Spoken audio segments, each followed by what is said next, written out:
It was a crisp Christmas Eve in New York City. Snow floated down like gentle whispers from the sky, blanketing the city in a serene silence. The streets were aglow with lights and laughter.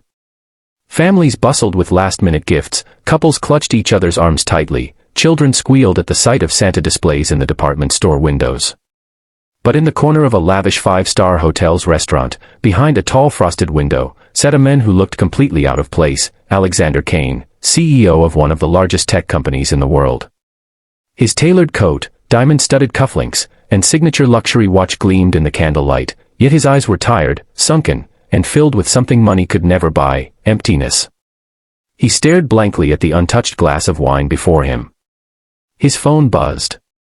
Again. And again. But he didn't pick it up. Board members, assistants, investors, all trying to wish him a Merry Christmas. None of them knew that this man, worth billions, had no one to spend Christmas with. Not anymore. Alexander had lost his wife 2 years ago. She died of cancer. And his only son hadn't spoken to him in months. Resentment had grown between them, planted by absence, watered by broken promises. Alexander had traded birthday parties for board meetings, soccer games for shareholder conferences. And now, on a night when every soul craved connection, the man who could afford anything in the world had no one. He glanced across the restaurant. Tables were filled with warmth. Laughter. Togetherness.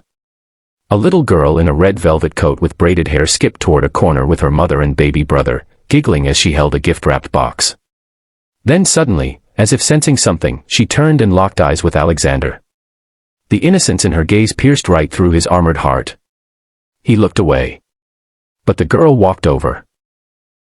She stood beside his table, eyes wide and sincere, and then softly asked, "Do you want to have dinner with us?" At first, he thought he misheard. No one had spoken to him like that in a long time. But there she was, offering a hand, not because she knew who he was, but because she saw someone alone. Alexander hesitated. Then smiled, the first real smile in months. He whispered, "That's very kind of you." Before he knew it, he was sitting with them, across from Maya, the little girl, and her single mother, Emily, who worked as a nurse at the nearby hospital.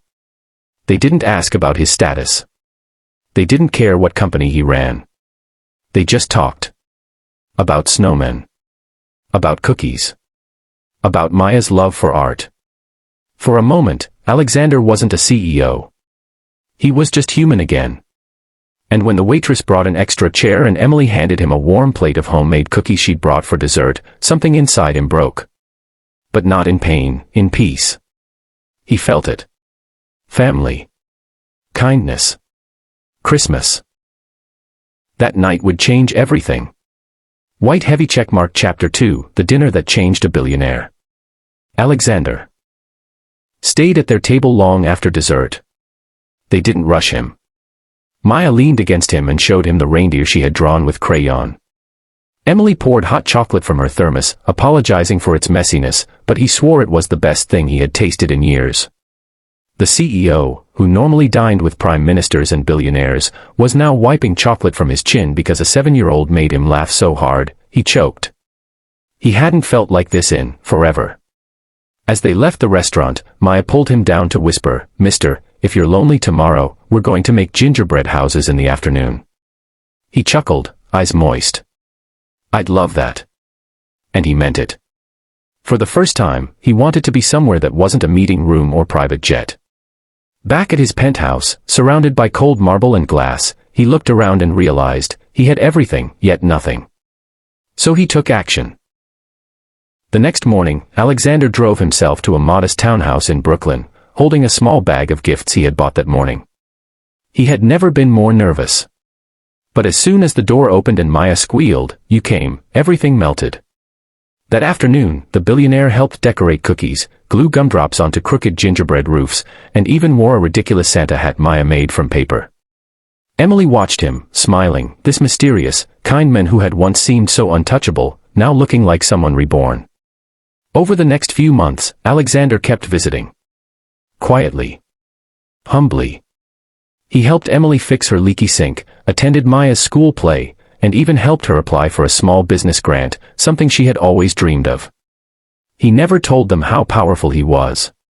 But one day, Emily found out. Maya had Googled him. "You're that Alexander Kane," she gasped. He nodded, awkward. "I was. But why didn't you say anything?"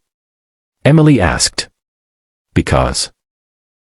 With you two, I didn't need to be anyone but myself." The media eventually caught on. Rumors of the reclusive billionaire seen around a Brooklyn neighborhood stirred headlines. But Alexander ignored it. He stepped down from his company quietly, giving control to someone younger and more passionate about the mission. Instead, he started a foundation in honor of his late wife, one that helped single mothers and children. And yes, he made sure Emily had a leadership role. On the next Christmas Eve, a year from the day Maya invited him to dinner, Alexander stood in front of a crowd at a community center he had helped fund. He looked around and said, "Last year, I sat alone. Now, I'm surrounded by family I never knew I needed." Then he looked down at Maya, who was now holding his hand tightly. Sometimes, the smallest act of kindness can change the biggest lives.